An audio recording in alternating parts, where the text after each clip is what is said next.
في صدري ويسر لي أمري واحلل عقدة من لساني يفقهوا قولي سبحانك لا علم لنا إلا ما علمتنا إنك أنت العليم الحكيم رب زدني علما رب زدني علما اللهم افتح علينا حكمتك وانشر علينا رحمتك يا ذا الجلال والإكرام. قال الله تبارك وتعالى في الكلام المجيد والفرقان الحميد فأعوذ بالله من الشيطان الرجيم بسم الله الرحمن الرحيم قد جاءكم من الله نور وكتاب مبين صدق الله العظيم. مولاي صل وسلم دائما ابدا على حبيبك خير الخلق كلهم منزه عن شريك في محاسنه فجوهر الحسن فيه غير منكسر. يا رب بالمصطفى بلغ مقاصدنا واغفر لنا ما مضى يا واسع الكرم. رب صل وسلم دائما ابدا على حبيبك خير الخلق كلهم. الصلاة والسلام عليك يا سيدي يا رسول الله وعلى آلك وأصحابك يا سيدي يا حبيب الله. الصلاة والسلام عليك يا نبي الله وعلى آلك وأصحابك يا نور اللہ. زندگی جا مدینے سے جھونکے ہوا کے لاغنا، زندگی جا مدینے سے جھونکے ہوا کے لاغنا، شاید حضور خفا ہے ہم سے منا کے لاغنا. زندگی جا مدینے سے جھونکے ہوا کے لاغنا، شاید حضور خفا ہے ہم سے منا کے لاغنا. ٹکڑوں میں بٹ گئی ہے امت رسول کی، ٹکڑوں میں بٹ گئی ہے امت رسول کی، ابو بکر سے آئینے صدق و صفا کے لاغنا. دنیا مسلمان پہ بہت ہی تنگ ہو گئی ہے، دنیا مسلمان پہ بہت ہی تنگ ہو گئی ہے، زمانہ فاروق کے کچھ نقشے اٹھا کے لاغنا. گمراہ کر دیا ہے ہمیں نظر کے فریب نے، گمراہ کر دیا ہے ہمیں نظر کے فریب نے، اس ماں سے کچھ زاویے شرم و حیا کے لاغنا. یورپ میں نہ مارا پھر اے گدائے علم، یورپ میں نہ مارا پھر اے گدائے علم، در علی سے دور یہ خیرات جا کے لاغنا. لائق سے تقدیم و اعزاز وارثان منبر و محراب محتشم پیاری اسلام بھائیو، السلام علیکم ورحمۃ اللہ وبرکاتہ. اللہ کی توفیق سے آج ہم اس خوبصورت علی بکار محفل میلاد مصطفیٰ صلی اللہ تعالی علیہ وسلم میں حاضر ہیں. دعائے خلق کائنات بسط کا حضور صاحب الاولاد ہمارا آنا مل بیٹھنا اپنے دربار میں شرف قبولیت عطا فرمائے. بالخصوص ہماری اس خوبصورت بزم کا اہتمام کرنے والے احباب اور آج کی اس خوبصورت محفل پاک کی رونق بننے والے عزیز دوست، اللہ وحدہ لا شریک تمام احباب کی تمام طرح کی نیک جائز مرادوں کو پورا فرمائے. اگر کوئی ساتھی کسی دنیاوی ظاہری یا باطنی دکھ پہ مبتلا ہے، اللہ میلاد حبیب کا واسطہ اس کے دکھ کو سکھوں میں تبدیل فرمائے. اگر کوئی دینی دنیاوی پریشانی ہے، میرا رب امام الانبیاء صلی اللہ تعالی علیہ وسلم کی ولادت باسعادت کی ان حسین گھڑیوں کا واسطہ اس کی پریشانیوں کو آسانیوں میں تبدیل فرمائے. اس سے پہلے آپ نے میری جماعت کی حسین آوازوں سے حسین انداز میں قرآن مجید برہان رشید کی تلاوت سماعت فرمائی. اللہ تعالیٰ میرے عزیز قبلہ قاری ذاکر حسین صاحب حافظہ اللہ تعالیٰ اور عزیز قاری محمد صدیق صاحب ان کے علم اور عمل میں برکت عطا فرمائے. انشاءاللہ میرے بعد بھی میری جماعت کی حسین آوازیں وہ آپ کے ساتھ امام الانبیاء صلی اللہ تعالی علیہ وسلم کی عظمت، امام الانبیاء کی شان رفعت کے حوالے سے سلسلہ نعت خوانی جاری رہے گا۔ اللہ تعالیٰ میرے عزیزوں کے علم میں، عمل میں برکت عطا فرمائے۔ برادران سی وقت اللہ وحدہ لا شریک نے انسانیت کے اوپر کرم فرماتے ہوئے، انسانیت کے اوپر مہربانی کرتے ہوئے انسانیت کو اندھیرے کی زندگی سے نکال کر روشنیوں کے بسیرے میں جگہ عطا فرماتے ہیں۔ آج میرے عزیزوں کو پتا تھا کہ ہم سب نے یہاں مل بیٹھنا ہے، اکٹھا ہونا ہے، جمع ہونا ہے، تو آج غیر معمولی یہاں پر لائٹنگ ہے۔ حالانکہ اس گھر کے اندر، اس جگہ کے اندر ہمیشہ لوگ بستے ہیں، ہمیشہ لوگ رہتے ہیں، لیکن آج اس جگہ پر کسی خاص لائٹنگ کا ہونا، اس کا ایک خاص مطلب ہے، تاکہ یہاں بیٹھنے والوں کو آپ کے چہرے نظر آئیں اور پنڈال میں بیٹھنے والوں کو، سٹیج پر بیٹھنے والوں کے چہرے نظر آئیں، باہر والوں کو یہاں بیٹھنے والوں کا پتہ چل سکے اور یہاں بیٹھنے والے باہر والوں پر نمایاں ہو سکیں۔ یہ لائٹنگ کی کثرت کا ایک مقصد یہ ہے۔ تو خالق کائنات اپنے حبیب علیہ السلام کی دنیا کے اندر تشریف آوری کو جن الفاظ سے بیان کرتا ہے، فرمایا قد جاءکم من اللہ نور، فرمایا اے لوگوں تمہارے پاس میرا حبیب وہ نور آ گیا۔ اے اللہ اس نور کے بھیجنے کی حاجت کیا تھی؟ تو خالق کائنات امام الانبیاء کی جلوہ گری سے پہلے کے مناظر کو ہمارے سامنے رکھتا ہے۔ کہا لوگوں اگر تم میرے نبی کی آمد اور بعثت سے پہلے کے کبھی حالات کا جائزہ لو اور میرے نبی کی پھر جلوہ گری کو دیکھو تو تمہیں پتہ چلے گا کہ وہ دنیا اندھیرے میں تھی، وہ دنیا ظلمت میں تھی، اب انہیں ایک چراغ چاہیے تھا، اب انہیں ایک روشنی چاہیے تھی، تو کہا میں رب نے اپنے حبیب کی شکل میں تمہیں ایک نور عطا فرما دیا ہے، اور کہا جو ظلمتوں کو، جو اندھیروں کو روشنیوں میں بدلے گا وہ میرا حبیب نور ہے، اور کہا وہ لوگ جو اخلاقی گراوٹ کا شکار ہیں، وہ لوگ جو اخلاقیات کی دنیا سے بہت دور ہیں، کہا ان کے لیے ہم نے ایک ہمیشہ انہی ہی کے اندر باقی رہنے والا بھی نور بھیجا ہے۔ وہ کیا؟ فرمایا وَكِتَابٌ مُبِينٌ، ہم نے اپنا حبیب بحیثیت نور بھی بھیجا جو فوراً جلوہ گر ہو کر ہر طرح کی ظلمتوں اور اندھیروں کو روشنیوں میں تبدیل فرمائے گا۔ جب حبیب کی روشنی میں سارا جہاں چمک اٹھے گا تو کہا پھر یہ زمانے والے رب کا قرآن پڑھے۔ اب اس آیت کا نظم کتنا حسین ہے، اس آیت کا انداز ترتیب میں کتنا حسن میرے رب نے رکھا ہے۔ پہلے نور کو بیان کیا، پھر کتاب کو بیان کیا، اس لیے کہ جب ہم کتاب پڑھنا چاہتے ہیں، کوئی بھی کتاب پڑھیں تو ہمیں کتاب پڑھنے سے پہلے روشنی چاہیے ہوتی ہے۔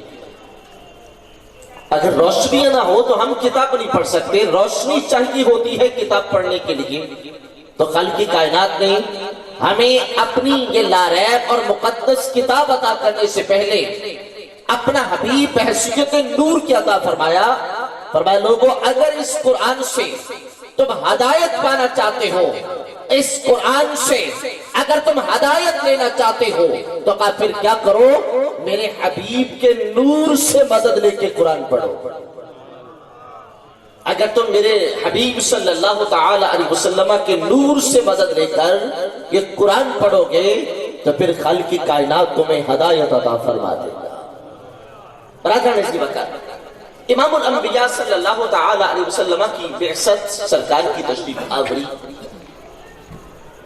اور حضور علیہ السلام کی جلوہ گری کی وجہ سے خالق کائنات نے یکسر انسانیت کو اندھیرے سے نکال کر اجالوں کے اندر بٹھا دیا اور ساتھ میں یہ کتاب عطا کی. اور کتاب دینے کا مطلب کیا ہے لوگوں؟ اگر تم چاہتے ہو کہ تم ہمیشہ اجالوں میں رہو، اگر تم چاہتے ہو کہ تم ہمیشہ روشنیوں میں تمہارا بسیرا رہے، اگر تم چاہتے ہو تمہارا دایاں بایاں اوپر نیچے جہاں پر تم بیٹھو اگر تم اس جگہ کو منور رکھنا چاہتے ہو تو کہا تمہارا ایک دامن، ایک ہاتھ دامن مصطفیٰ تک رہے اور دوسرے ہاتھ میں تمہارے خدا کا قرآن بیٹھے.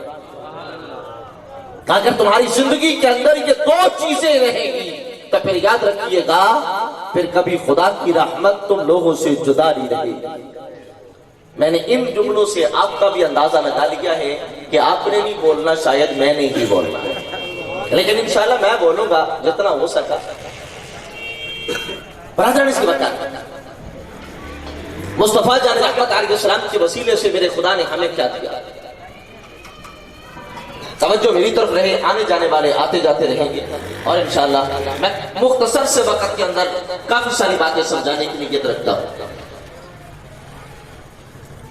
جس طرح سرکار صلی اللہ تعالی علیہ وسلم کی جلوہ گری سے، سرکار کی تشریف آوری سے خالق کائنات نے سارے جہاں کو منور اور سارے جہاں کو روشن فرمایا، ایسے ہی میرا رب اپنی یہ مقدس کتاب دے کر قیامت تک آنے والے ہر چہرے کو منور رکھنا چاہتا ہے. میرا خدا بتانا چاہتا ہے کہ لوگوں یہ سوال نہ کرنا، تمہارے فہم و فراست میں کبھی یہ سوال نہ اٹھے کہ نور صرف مکے والوں کے لیے روشنی کا سبب تھا. یہ شاید ظاہر اور باطن مکہ والوں کا سوال رہا تھا. کہا نہیں، وہ حبیب اپنی کرنیں آج بھی بکھیر رہا ہے. اور کہا اور اس حبیب مکرم کی روشنی کے اندر اس کتاب سے فائدہ اٹھاتے رہیں گے. فرمایا قیامت تک یہ قرآن اپنے پڑھنے والوں کو مقدس قسم کی نورانیت عطا فرماتا رہے گا. برادر عزیز بات، امام الانبیاء صلی اللہ تعالی علیہ وسلم نے اپنے حبیب کی جلوہ گری سے ہمیں کیا دیا؟ یاد رکھیے گا حضور صلی اللہ تعالی علیہ وسلم کی تشریف آوری سے، حضور کے میلاد سے جو شرف انسانیت کو ایک عظیم مقام ملا، وہ مقام یہ ہے کہ اس روٹی ہوئی انسانیت کا تعلق خدا سے بحال ہو گیا. اور یہاں پر میں جیسے آپ کی سبحان اللہ سنوں تو میرا جی چاہتا تھا، اسی لیے میں کچھ کرسی جا کے آگے آ گیا بھی چلو میلیاں تو آگے نہیں آنا، چلو میں ہی تھوڑا جا کے آ جانا. پنجابی میں نے پتہ لگ گیا تو بھائی کوئی نہیں بیٹی میرے سارے پڑھے لکھے ادھر ہو جائے گا. خالقی کوئی نہیں جائے پنجابی لوڑ پئی تو دال آل مانگے لیکن ہوں میرے کو سے کھاتے کا لاؤں گے تو سے. خالقی کائنات نے اپنے حبیب صلی اللہ تعالی علیہ وسلم کے ذریعے سے اس انسانیت کو کیا دیا؟ جب یاد رکھنا میرے رب نے اپنا حبیب بھیج کر انسانیت کا ناتا، انسانیت کا تعلق اور انسانیت کا رشتہ میرے رب نے اپنی شان کے مطابق خود سے جوڑ لیا.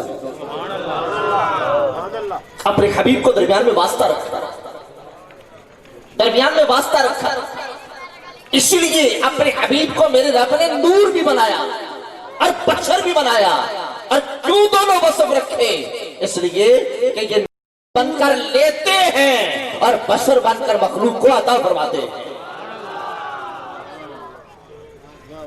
اگر ہم اپنے جسم کے اعضاء کو کبھی دیکھیں نا تو ہمارا جو سٹرکچر ہے، ہمارا جو جسم ہے، یہ 3 طرح کے اوصاف کا حامل ہے، یا ہڈی ہے یا جسم،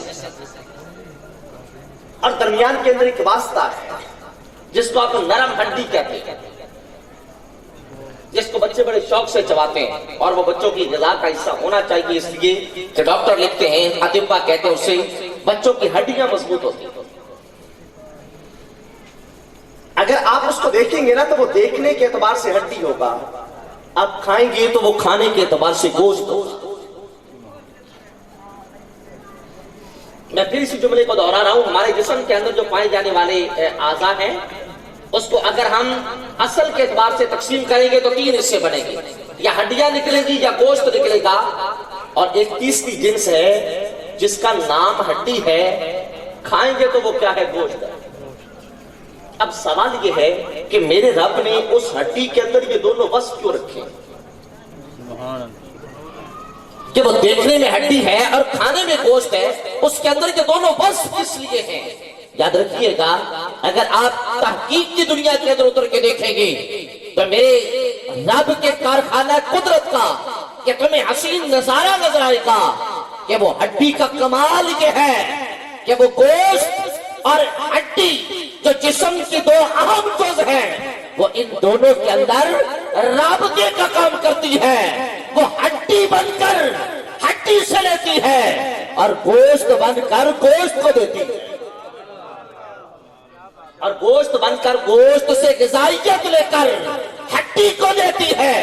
تو میرے رب نے اس نظام باڈی کو چلانے کے لیے درمیان میں ایک واسطہ اور وسیلہ رکھتے اس کے 2 وصف رکھے ہیں۔ تو خالق کائنات نے اس نظام کائنات کو چلانے کے لیے اپنے حبیب کو درمیان میں واسطہ اور وسیلہ رکھا، اور خالق کائنات نے پیارے حبیب کو 2 وصف عطا کیے کہ آپ کی حقیقت نورانیت ہے، آپ کی حقیقت نورانیت ہے اور آپ کا ظاہر لبادہ بشریت میں ہے، اس لیے کہ حضور نور بن کر خدا سے لیتے ہیں اور بشر بن کر مخلوق کو عطا فرماتے ہیں۔ قرآن مجید برہان رشید کی یہ آیت ہمیں سمجھاتی ہے کہ اصل میں امام الانبیاء کی جلوہ گری، امام الانبیاء کی تشریف آوری، امام الانبیاء کا میلاد پاک، یہ ہمیں کیا دے گیا؟ یہ روٹھی ہوئی انسانیت، بچھڑی ہوئی انسانیت، جس کا رب سے رشتہ ٹوٹ چکا تھا۔ اس لیے کہ جو خدا کے سامنے سے پیشانی اٹھا کر بتوں کے سامنے رکھ دے، اس کا خدا سے کیا رشتہ؟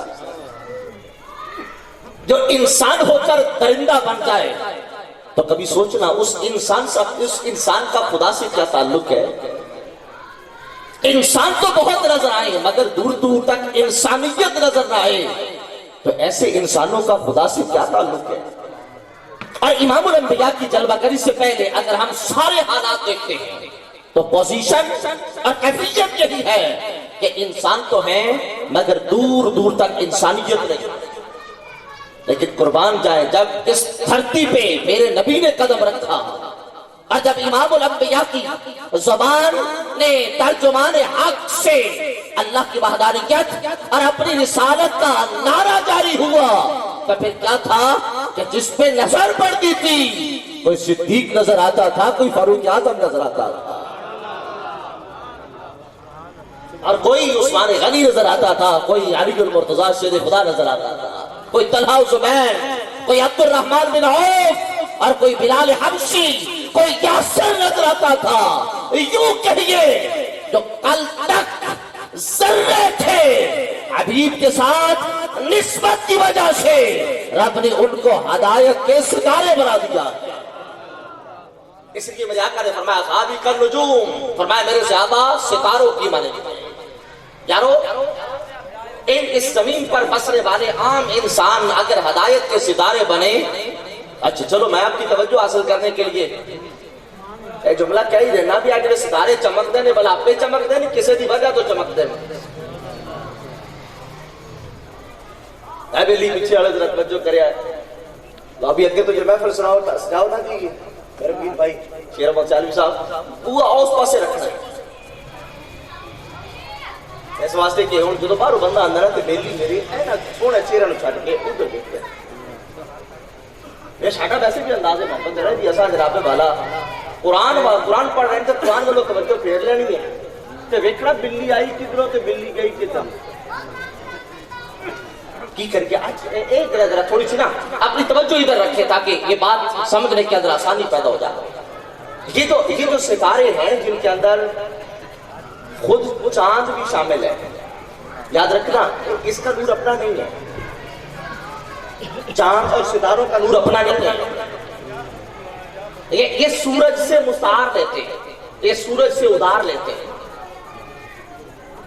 تو بھائی اگر میرا رب اس نظام کائنات کو، اس نظام کائنات کی راتوں کو دنوں میں بدلنے کے لیے اگر ان چاند اور ان ستاروں کو اس سورج سے کرنیں ادھار دے کر اگر انہیں چمکا رہا ہے تو میرا خدا ہمیں سمجھانا چاہتا ہے کہ اے میرے بندو سمجھو، اگر میں اس دھرتی کی رات کو دن میں بدلنے کے لیے اور دن کو رات میں بدلنے کے لیے اور رات کے اندھیرے میں اگر ٹھنڈی کرنیں باقی رکھنے کے لیے میں سورج سے کرنیں لے کر یہ چاند اور ستارے ان کو چمکا سکتا ہوں، تو میں دین کا نظام چلانے کے لیے اپنے حبیب کے نور سے صحابہ کو نہیں چمکا سکتا. تو یاد رکھیے گا، خالق کائنات نے مصطفیٰ جان رحمت علیہ السلام کے وسیلے حضور کے واسطہ سے انسانیت کو اپنے قریب کیا.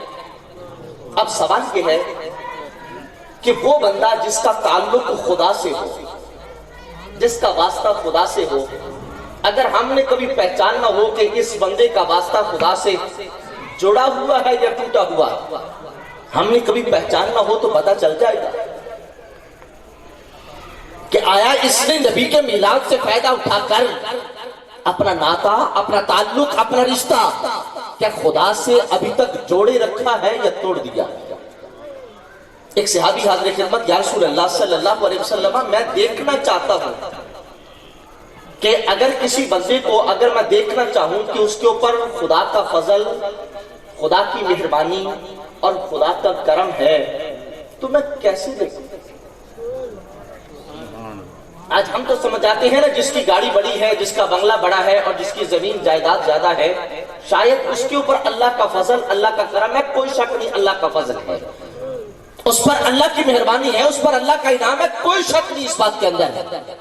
لیکن میرے عزیزوں، صحابی رسول کا سوال ہے، یا رسول اللہ میں دیکھنا چاہتا ہوں کہ اگر میں کسی بندے کو دیکھ کر پرکھنا چاہوں، آزمانا چاہوں، فیصلہ کرنا چاہوں اس بندے پر خدا کا فضل، خدا کی مہربانی اور خدا کا کرم ہے تو مجھے اس کی علامت اور نشانی تو عطا فرما دے. نبی پاک علیہ السلام نے ارشاد فرمایا، تو ایک نشانی پوچھتا ہے اور محمد مصطفیٰ تجھے 5 نشانیاں عطا فرماتا ہے. کہ تو نے صرف ایک نشانی مانگی ہے، میں تجھے 5 نشانیاں عطا کرتا ہوں. یا رسول اللہ کرم فرمائیے، وہ 5 نشانیاں بتائیے وہ کون کون سی ہیں. اور آج آئیے آپ کو بھی میں عرض کیے دیتا ہوں وہ 5 نشانیاں کون سی ہیں. امام الانبیاء ارشاد فرماتے ہیں کہ من یرید اللہ بأہل بیت خیرا فقہہم فی الدین. فرمایا اللہ رب العزت راضی ہو کر جس بندے پر، جس گھر پر، جس علاقے اور گاؤں پر اپنا کرم کرنا چاہتا ہے تو فرمایا انہیں دین کا فہم عطا فرما دیتا ہے، ان کو دین سمجھنے، دین سیکھنے کا موقع عطا فرما دیتا ہے. تو یہاں پر میں رک کے یہ جملہ عرض کرنا چاہتا ہوں، کیا آج یہ محفل سجائی گئی اس کے اندر ہم دین سیکھ رہے ہیں یا نہیں سیکھ رہے؟ سیکھ رہے ہیں. سارے ذرا مل کے بولیے گا، دین سیکھ رہے ہیں نا جی. تو گویا کہ آج یہ دین کا سیکھنا یہ ہمارے لیے نشانی ہے، یہ ہمارے لیے علامت ہے کہ ہمارے اوپر ہمارے خدا کا فضل ہو رہا ہے، کہ خدا کی مہربانی ہو رہی ہے. اگر خدا کی مہربانی نہ ہوتی تو شاید اب ہم سوئے ہوتے، شاید آج ہم کسی گلی بازار اور کسی محفل، دنیاوی محفل، ہم اس کی رونق ہوتے.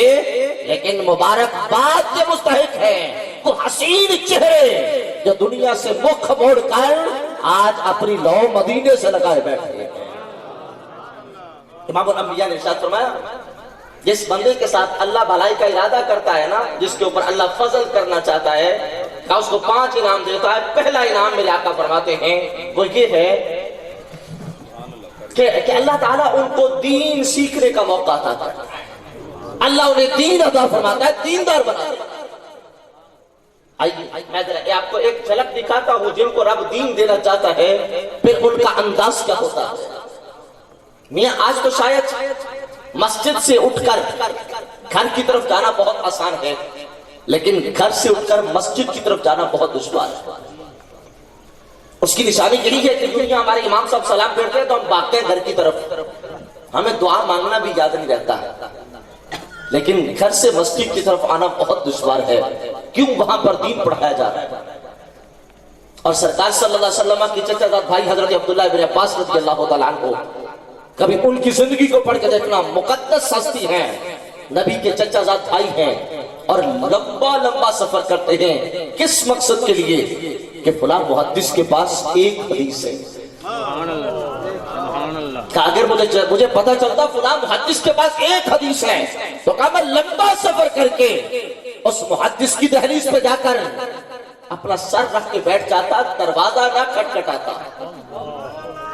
یار میرے نبی کے میلاد نے ہمیں کیا دیا ہے، اور ہمیں میرے نبی نے یہ جستجو دی ہے، میرے نبی کے میلاد نے ہمیں یہ طرف عطا کی ہے کہ وہ انسانیت جو اخلاق سے کہیں دور تھی، آج وہ اخلاق کا ایک ایک موتی لینے کے لیے ہزاروں میل کا سفر طے کر رہی ہے۔ اور کبھی کبھی تو ایسا ہو جاتا ہے کہ محدث سوئے ہوتے ہیں تو ہم جا کے دہلیز پہ سر رکھ کے سو جاتے ہیں، اور ہوا کے تھپیڑے چلتے اور ریت اڑ کے میرے چہرے میں میری زلفوں میں پڑ جاتی، اور جب دیر کے بعد محدث دروازہ کھولتے نا اور دیکھتے کہ میں لیٹا ہوا ہوں تو وہ پریشان ہو جاتے، وہ پریشان ہو کر کہتے یا ابن عم رسول ما جاء بک هل ارسلت الی، اے رسول اللہ کے چچا زاد بھائی تجھے کیا ہوا، تو اتنا لمبا سفر طے کر کے آیا، مجھے پیغام بھیجتا میں چل کے آ جاتا۔ یار نبی کے میلاد نے ہمیں کیا دیا ہے، کبھی پلٹ کر دیکھنا۔ شاید آج ہم نے تو سال کے بعد ایک مہینے کے اندر ایک میلاد منا لیا اور یہ لائٹنگ کر لی اور چند جھنڈے اور چند نعروں پر ہاتھ کھڑے کر دیے تو ہم نے سمجھ لیا شاید ہم نے میلاد کا حق ادا کر دیا۔ آئیے ذرا اس حدیث پاک کی اہمیت کو سمجھیے گا کہ نبی پاک کے میلاد سے ہمیں ملا کیا ہے، کہ وہ لوگ جو ہدایت سے کوسوں دور تھے وہ ہدایت کا ایک کرشمہ لینے کے لیے، وہ نبی کا ایک فرمان لینے کے لیے لمبا لمبا سفر طے کریں، محض اس مقصد کے لیے کہ وہ حدیث جو نبی نے فرمائی ہو اور مجھ تک نہ پہنچی ہو۔ جب وہ محدث مجھ سے کہتے نا کہ تو چل کے کس لیے آیا، مجھے بلا لیتا، تو عبداللہ ابن عباس فرماتے ہیں میں آگے سے اسے کہتا کہ تو بتا کہ پیاسا کنویں کے پاس چل کے آتا ہے یا کنواں پیاسے کے پاس چل کے جاتا ہے؟ سبحان اللہ۔ کہا یہ تو بتائیے کہ پیاسے کو کنویں کے پاس جانا پڑتا ہے یا کنواں پیاسے کے پاس آتا ہے؟ تو کہا ظاہر بات ہے پیاسا کنویں کے پاس جاتا ہے، کنواں تو چل کے نہیں جاتا۔ تو کہا حضرت آپ کے پاس حدیث ہے، آپ کا چل کے آنا نہیں بنتا تھا، میرا ہی آنا بنتا تھا۔ اب اس حدیث پاک کی طرف پلٹ دیے گا ذرا۔ امام الانبیاء نے ارشاد فرمایا کہ جب خدا مہربان ہوتا ہے، جب خدا کرم کرتا ہے تو کیا کرتا ہے، اب اس قوم کے اوپر میرا رب دین کی فقاہت ادا کر دیتا ہے، اور رب جس قوم پہ کرم کر کے فقاہت دیتا ہے تو اس قوم اس امت پہ کتنا راضی ہوگا جس کو فقاہت نہیں دی، جس کو محض دین نہیں دیا بلکہ دین اسلام والا محمد مصطفیٰ عطا کر دیا ہے۔ یعنی دیکھیے نا، جس کو رب دین دے، جس کو رب اسلام دے، جس کو رب دین کی فقاہت عطا کر دے، اگر اس کے ساتھ میرا رب اتنی بھلائی کرنا چاہتا ہے تو اس امت مصطفیٰ کے ساتھ میرا رب کتنی بھلائی چاہتا ہوگا جس کو دین سکھانے کے لیے اپنا حبیب ہی عطا فرما دیا ہے۔ برادران سے بتائیں، امام الانبیاء صلی اللہ تعالی علیہ وسلم ارشاد فرماتے ہیں، فرمایا جس قوم کے اوپر اللہ راضی ہوتا ہے نا پھر اس کو دین کی فقاہت دیتا ہے۔ اب یہاں پر میں ذرا تھوڑا سا بحیثیت ماں باپ ہماری کچھ ذمہ داریاں ہیں۔ دیکھیے میری عزیزوں نے آج کی اس محفل پاک کا اہتمام کر لیا، خوبصورت پنڈال سجا لیا، بڑا سکون والا ماحول بنا لیا، ہمیں مجھے بلایا کس لیے کہ تو دین سیکھا، اور آپ سب کو بلایا کس لیے یار آئیے ہم مل بیٹھ کے دین سیکھتے ہیں۔ محافل میلاد کا مقصد یہی ہے نا، سارے بولیے گا ذرا۔ تو پھر جو دین سیکھا جائے، دین سیکھا جائے، کیا وہ عمل کا بھی تقاضا کرتا ہے یا نہیں کرتا؟ یارو ذرا تھوڑا سا ہم اپنا ماضی دیکھیں، 20 سال 30 سال 40 سال 50 سال ہو گئے محافل میلاد سنتے ہوئے، لیکن نبی کے میلاد میں ہمیشہ آئے، آج تک چہرے پہ داڑھی نہیں، یارو نبی کا میلاد تو آیا تھا ہمیں خدا سے جوڑنے کے لیے، 50 سال ہو گئے میلاد پڑھتے سنتے، ابھی بھی خدا سے جڑ نہیں سکتے۔ ابھی تو ہم نبی سے نہیں جڑ سکے، خدا سے کیسے جڑیں گے؟ 20 سال 30 سال ہو گئے ہمیں نبی کا میلاد مناتے ہوئے، نبی کے میلاد میں حاضر ہوتے ہوئے، ثواب کا منکر نہیں، ثواب خدا دینے والا ہے، وہ تو جو دے گا وہ تو کریم ہے، وہ تو نیتوں کا بھی ثواب عطا کرتا ہے، عمل تو بہت بڑے بڑے، لیکن بھائی ہم نے اپنے ظاہر دیکھنا ہے، شریعت ظاہر کی مکلف ہے، ہم نے یہ دیکھ رہا 20 سال 30 سال ہو گئے محفل میلاد میں آتے جاتے، اور آج تک میرا ظاہر اگر نبی جیسا نہیں ہوا، یعنی اپنے میں ظاہر کے اعتبار سے اپنے نبی سے نہیں جڑا، تو پھر میرا باطن میرے خدا سے کیسے جڑ گیا؟ یاد رکھنا، جو نبی کے میلاد میں آئے اور پھر یہاں آ کر تحیہ کر کے اٹھے کہ آج کے بعد نبی کی سنت پر اس طرح نہیں چلے، سبحان اللہ، انشاءاللہ انشاءاللہ کہہ دیجیے، اور آج کے بعد ہماری نماز قضا نہیں ہوگی، کہیے انشاءاللہ، ڈائریکٹ انشاءاللہ کہنے کی لوڑ کوئی نہیں، میری انشاءاللہ کہنا فرض کوئی نہیں ہوگی، ایک گل نہیں بھی میں اگر ترغیب دلائیے تو تسی انشاءاللہ کہہ دو پھر فرض ہونی ہے، پھر فرض نہیں، فرض پہلے۔ لیکن میرے عزیز، میں آپ کو ایک جملہ سمجھانا چاہتا ہوں، یا رک کر حدیث پاک سمجھاتے کہ اگر نبی سے تعلق ہو جائے نا، پھر نبی کے وسیلے سے جب بندہ خدا کے ساتھ جڑ جائے تو پھر رب آنے والی نسلوں کو دین تحفے میں عطا فرماتا ہے، سبحان اللہ، پھر آنے والی نسلوں کو رب دین تحفے میں عطا فرماتا ہے۔ آئیو بلیوں کے ساتھ کے اندر ایک عظیم نام ہے جن کو خواجہ قطب الدین بختیار کاکی رحمت اللہ تعالی علیہ کہتے ہیں، صوفیہ چشت کے اندر بہت عظیم نام ہے۔ جس دن پڑھنے کی عمر ہوئی نا، یعنی 4 سال 4 ماہ 4 دن، تو ماں نے اٹھا کر نا استاد صاحب کے سامنے بٹھا دیا کہ استاد جی اس بیٹے کو دین پڑھائی، یہ دین پڑھنے کے قابل ہو گیا، اس کو دین سکھائیے۔ اور یہ جملہ سن کے آپ کے چہرے پہ مسکراہٹ آنی چاہیے، اور یہ وہ مقدس محفل تھی جس محفل پاک میں چشتیوں کا سالار خواجہ معین الدین اجمیری چشتی بھی بیٹھے، خواجہ معین الدین اجمیری چشتی رحمت اللہ علیہ بھی جلوہ کرتے، خواجہ قطب الدین بختیار کاکی رحمت اللہ تعالی علیہ کو جب ماں نے پیش کیا کہ حضور اس کو بسم اللہ پڑھائیے، تو استاد جی نے کہا پڑھیے بیٹا بسم اللہ الرحمن الرحیم، تو بیٹے نے پڑھا بسم اللہ الرحمن الرحیم، استاد حیران ہو گئے، اس لیے جب قاری صاحب کسی چھوٹے بچے کو پڑھاتے ہیں نا، تو پھر یہ قاریوں والی زبان کے اندر نہیں پڑھاتے، وہ قاریوں والا مشکل اور دشوار لہجہ نہیں استعمال کرتے، پھر یہ بڑی چھوٹی سی زبان کے اندر پڑھتے ہیں۔ جس طرح ہمارے گھر میں چھوٹے بچے جب ہم ان سے کلام کرتے ہیں، حالانکہ ہماری زبان توتلی نہیں ہوتی، مگر ہم بچے سے توتلا بولتے ہیں، اس کو بولنا آ جائے، یہ مانوس ہو جائے، یہ قریب آ جائے میرے، تو قاری صاحب بھی چھوٹی زبان سے پڑھاتے ہیں، اور جب قاری صاحب جب چھوٹی زبان سے پڑھایا نا بسم اللہ الرحمن الرحیم، تو قطب الدین بختیار کاکی نے بڑے حسین لہجے میں پڑھا، استاد حیران ہو کے پوچھتے ہیں بیٹا بڑے بچوں کو میں نے بسم اللہ پڑھائی، مگر کسی بچے کا اتنا لہجہ حسین نہیں دیکھا، کسی لہجے میں اتنی شائستگی میں نے نہیں دیکھی، کسی لہجے کی ادائیگی میں نے اتنی خوبصورت نہیں پائی، اب بیٹا بتا تو صحیح یہ لہجہ تو نے سیکھا کہاں سے ہے؟ تو قطب الدین بختیار کاکی کا جواب سنیے گا، عرض گزار ہوئے استاد محترم ابھی تو میں نے آپ کو آپ کا پڑھایا ہوا سنایا ہے، کہا جو آپ نے مجھے پڑھایا تھا ابھی تو میں نے وہ آپ کو سنایا ہے، کاش آپ مجھ سے وہ سنتے جو میری ماں نے مجھے گھر سے پڑھا کے بھیجا ہے، جو میری ماں نے مجھے گھر سے پڑھا کے بھیجا ہے، کاش آپ مجھ سے وہ سن لیتے، کہاں بیٹا وہ سنا دیجئے، تو قطب الدین بختیار کاکی پہلا سبق پڑھنے کے لیے جب گئے تو 14 پارے حفظ سنا دیے۔ میاں ذرا سوچئے گا 4 سال 4 ماہ 4 دن یہ کتنی عمر ہوتی ہے؟ بچہ روٹی کو روٹی بھی نہیں کہہ سکتا، پانی کو پانی بھی نہیں کہہ سکتا، دودھ کو دودھ بھی نہیں کہہ سکتا، اس کی زبان پر صاف طور پہ امی اور ابو کے لفظ نہیں آتے، لیکن یہاں 14 پارے حفظ سنا رہا ہے۔ استاد حیران ہو کے پوچھتے ہیں بچے تو نے یہ 14 یاد کب کیے تھے؟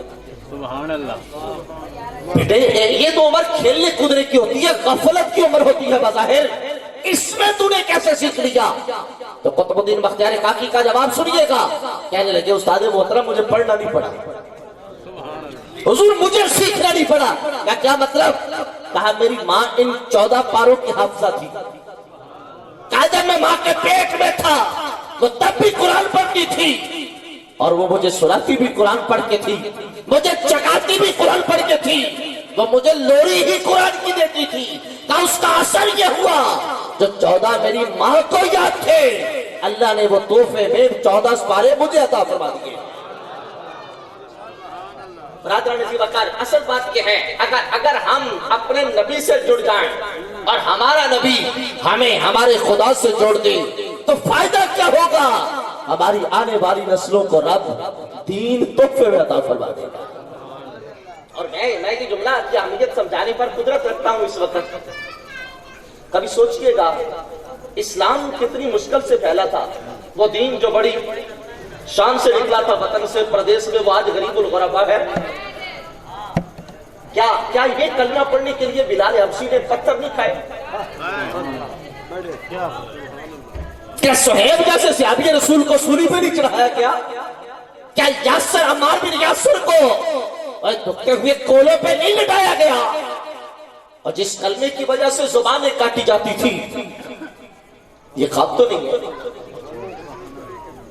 یہ الف لیلا کا قصہ تو نہیں ہے، یہ اسلام کی ہسٹری ہے اور حقیقت ہے سب کچھ۔ اور قربانیاں تیرے باپ دادا دے جائیں اور اسلام تجھے تحفے میں مل جائے۔ اگر تیرے باپ دادا آج سے 1400 سال پہلے اسلام کے لیے قربانیاں دے اور صحابہ نبی سے جڑ جائے اور نبی خدا سے جوڑ دے، اور 1400 سال گزرنے کے بعد بھی اگر دین اسلام زندہ ہے تو مطلب یہ ہے کہ ہمیں نبی سے جڑنے کی حاجت ہے۔ امت جب نبی سے جڑتی ہے تو نبی امت کو خدا سے جوڑ دیا کرتا ہے۔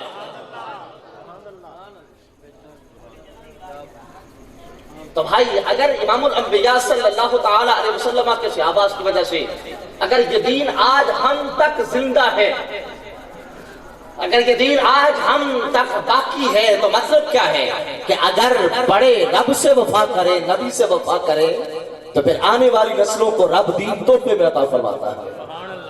اور امام الانبیاء نے ارشاد فرمایا اگر تم ایسا کر لو، توجہ میری طرف رہے، شکیل بھائی میرا ٹائم ختم تو نہیں ہوگا؟ بس قریب ہی ہے میرا خیال۔ دیکھیے جی آپ کے لیے نوید صبح آ گئی، نوید صبح نہیں۔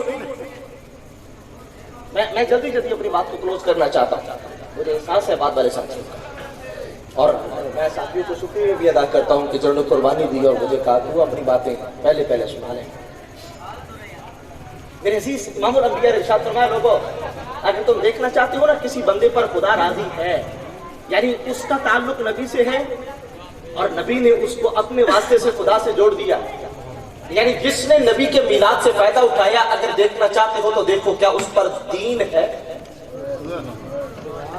کیا اس کے پاس دین ہے؟ اگر دین ہے نا تو اس کا مطلب یہ ہے کہ وہ امتی نبی سے بھی جڑا ہے، خدا سے بھی تعلق بحال ہے۔ اور امام الانبیاء نے ارشاد فرمایا دوسری نشانی یہ ہے وقارا صغیرہم کبیرہم، کا ان کے چھوٹے ان کے بڑوں کا احترام کرتے۔ یارو آج سب کچھ میرے پاس ہے، اگر نہیں ہے نا تو یہ بڑے کا احترام ہو گیا، اور یہ محافل میلاد سجانے کا مطلب ادب سکھانا تھا، لیکن کیا کریں آج یہاں محافل میں خود ادب کا خیال نہیں رکھا جاتا۔ اور یہاں آئیے میں آپ کو مدینہ منورہ کے بازار میں لے کے چلتا ہوں۔ سرکار صلی اللہ علیہ وسلم مدینہ منورہ کے بازار میں سے گزر رہے ہیں اور حضور علیہ السلام نے دیکھا ایک باپ اور بیٹا دونوں اکٹھے چل رہے ہیں، اور حسن اتفاق یہ ہے کہ بیٹا اپنے باپ سے آگے چلتا ہے۔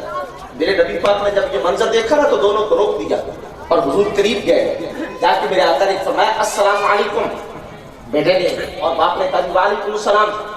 تو حضور بیٹے سے سوال کرتے ہیں یہ جس کے ساتھ چل رہا ہے یہ شخص کون ہے؟ عرض کی حضور کہ میرے ابا جان ہیں۔ امام الانبیاء نے فرمایا ان کو ابا بھی کہتا ہے اور ان کے آگے بھی چلتا ہے۔ جہاں جس جگہ پر دین ہو وہاں پہ ادب ہوتا ہے، میرے نبی نے فرمایا باپ بھی کہتے ہیں آگے بھی چلتا ہے. اگرچہ چھوٹی عمر تھی, قدم پیچھے کھینچے, ہاتھ جوڑ کے عرض کیا آقا پھر کرم فرماؤ کیسے چلا کروں. میرے آقا نے فرمایا ولا تمشی امامہ, میں زندگی میں کبھی بھی اپنے باپ کے آگے نہ چلنا, لوگ بے ادب کہیں گے.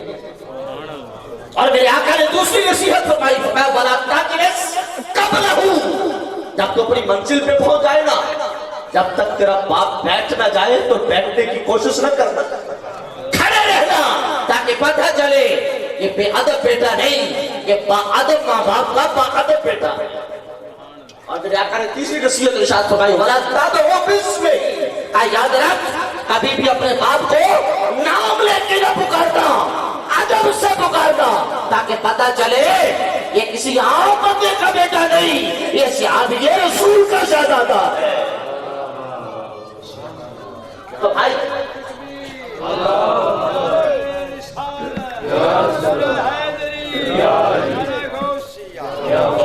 برادران عزیز بکر, امام الانبیاء نے ارشاد فرمایا اگر دیکھنا چاہو نا کہ اس پر خدا مہربان ہے تو کہا دیکھ لو آیا مؤدب ہے. اور یارو میرے نبی تو خود اتنے مؤدب ہے, اپنی اماں جان کو آتے ہوئے دیکھا نا تو میرے آقا نے عزت والی چادر اتار کے پاؤں میں بچھا دی اور پکار کے کہا ایک دل سالہ رضائی اماں میری چادر پہ بیٹھ جا. یارو وہ نبی ہو کر اپنی چادر اتار کے زمین پہ بچھا کے کہے اماں تو چادر پہ بیٹھ کر. آج بوڑھی اماں کو اپنے کمرے کی طرف آتے ہوئے دیکھ کر اگر میں اپنے بیڈ کی چادر اٹھا دوں کہیں گندی نہ ہو جائے, تو اس کا مطلب یہ ہے آج ادب چھن گیا, آج ہم ادب سے دور ہو گئے اور ادب ہم سے روٹ گیا. یہ ادب نہیں روٹا, حقیقت میں ہم سے ہمارا خدا روٹ چکا. اور ادب کی بات کروں تو یاد رکھیے گا صرف ادب ماں باپ کا ہی نہیں ہوتا, ادب استاد کا بھی ہوتا ہے. اور استاد کا ادب پوچھنا تو کبھی اقبال سے پوچھنا. علامہ اقبال قلندر لاہوری رحمۃ اللہ تعالی کھڑے تھے نا تو پاؤں کے اندر اتفاق سے ایک جوتا تھا, ایک جوتا ہی نہیں تھا.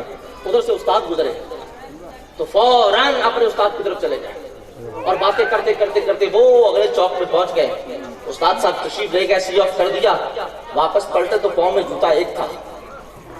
دوست نے پوچھا اقبال تو بڑا تو دانا بندہ, بڑا تو پڑھا لکھا بندہ تھی, وہ باروں پڑھ لکھ کے آیا کہ پیر جتی تو ایک بائی پھرنا اور کہ گل لے بھی میں پیر جتی دوسری پڑھ نو دل تک کردا سی پر کی کردا اپنے استاد کا بے ادب بن نو دل نہیں سی کردا. آج جب میرا استاد میرے سامنے آیا تھا نا تو پاؤں میں جوتا ایک تھا اور کہا اگر میں دوسرا جوتا پہننے میں لگ جاتا تو مطلب یہ ہے کہ میں جوتا پہننے کو اپنے استاد پہ ترجیح دیتا.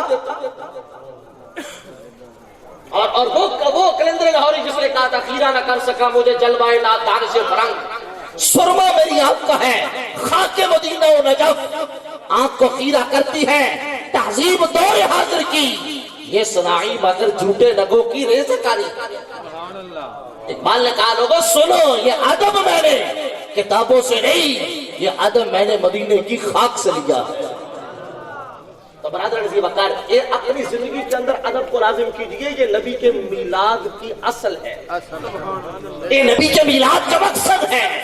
اور انسانیت میں ادب تھی اور نبی کے میلاد نے قوم کو ادب عطا کر دیا. اور امام الانبیاء ارشاد فرماتے ہیں تو میں سنو اگر تم دیکھنا چاہتے ہو نا اس بندے پر خدا راضی ہے یا نہیں تو کہا تیسری نشانی یہ دیکھو رازقہم الرفق فی معیشتہم.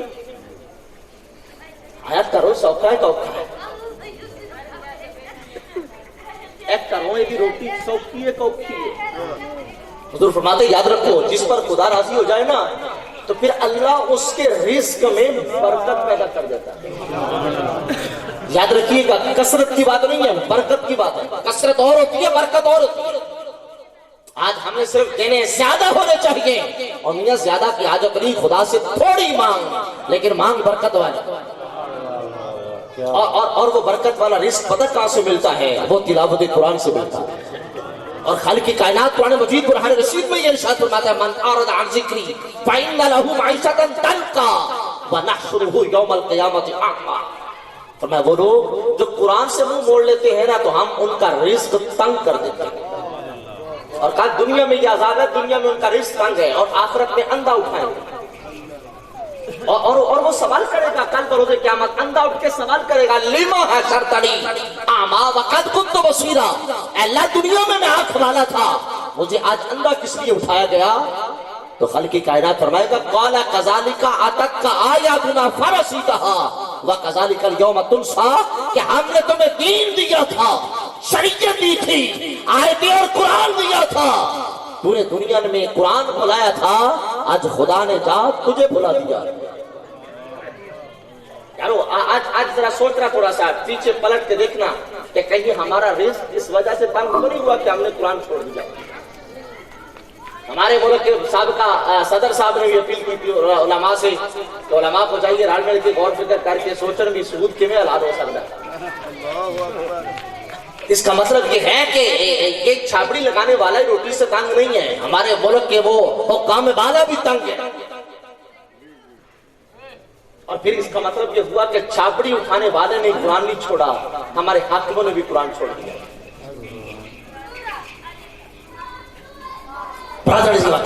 مصطفیٰ جان رحمت علیہ السلام، آپ نے اپنی امت کو یہ جملہ سمجھا دیا کہ لوگوں اگر تم یہ چاہتے ہو نا تمہارے اوپر خدا کی مہربانی نظر آئے تو پھر کیا کرو، اپنی زبان پر رب کا قرآن جاری رکھو، قرآن کو پڑھو تاکہ تمہارا رزق آسان ہو جائے۔ اور چوتھا انعام یہ ہے، امام الانبیاء ارشاد فرماتے ہیں وَالْقَسْطَ فِي نَفَقَاتِهِمْ، وہ فضول خرچ نہیں ہوتے، فرمایا وہ فضول خرچی نہیں کرتے، وہ بڑے سنبھل کے چلتے ہیں، وہ اپنی زندگی کو بڑا متوازن رکھتے ہیں۔ اور پانچواں انعام یہ ہے وَبَصَرَهُمْ فِي عُيُوبِهِمْ، وہ غیروں کے عیب نہیں دیکھتے، وہ ہمیشہ اپنے عیبوں پہ نظر رکھتے ہیں۔ آخری جملہ بات ختم۔ آج ہماری زندگی اگر یہ ہم نے اینک بھی لگائی ہے نا تو میرے اپنے عیب دیکھنے کے لیے نہیں، شاید دوسرے کے عیب دیکھنے کے لیے۔ آج دفتر کے بعد کیمرہ لگا ہے دوسرے کے عیب دیکھنے کے لیے، اور اپنی کرسی سے میں نے تھوڑا سا چھپا کے لگایا۔ یارو دفتر کے اندر ہم کیمرہ تو تھوڑا سا لگا دیں گے سائڈ پہ کر کے، جو آنے والے کی تو عیب دیکھے کہ آنے والا کیسے آتا ہے، کیسے جاتا ہے، کیا کرتا ہے۔ میں جو نیچے بیٹھ کے کرتا ہوں تو کیا تجھے کوئی نہیں دیکھ رہا؟ یارو نبی کے میلاد میں تجھے یہی تو دیا تھا کہ یاد رکھ تجھے تیرا خدا بھی دیکھتا ہے، اگر پسند فرمائے تو مدینے والے مصطفیٰ بھی دیکھتے ہیں۔ فرمایا وَبَصَرَهُمْ فِي عُيُوبِهِمْ، جس پر اللہ کا انعام ہو جائے، اللہ کی مہربانی ہو جائے، اللہ کے ساتھ جس کا تعلق بحال ہو جائے، اس کی پانچویں نشانی یہ ہے وہ غیرہ دے عیب نہیں دیکھتے، ہمیشہ اپنے عیب پر نظر رکھتے۔ بزرگوں میں ایک عظیم نام ہے حضرت حاتم عصم کہتے ہیں بہرے کو جو سن نہ سکتا ہو۔ ایک بہن آئی تھی یہی مسئلہ پوچھنے واسطے کہ بہن لگی نا تے وضو ٹوٹ گیا، ہوا خارج ہو گئی، تو دھی پریشان بڑی ہوئی کہ میں اللہ والے اللہ دے نیک بندے کو آ کے وضو توڑ بیٹھی، میں نے بڑی بے ادبی کی تھی۔ تو شرمسار کی بابا جی اپنا کام کر رہے سن، تو اپنے کموں فارغ ہوئے نا، ہاں تیے کیویں خیر ہے آئی سی، تو وہ بیٹی نے اپنا مسئلہ دسیا نا، تو بابا جی کہنے لگے تیے اچا بول، مینوں ذرا اچا سن۔ تو تھی نے اچا بول کے دسیا، فرمایا تیے مینوں ہجے بھی نہیں سنیا، اور ذرا اچا بول۔ تو تھی نے اور اچا بولے کہ نہیں پترا مینوں ہجے بھی نہیں سنیا۔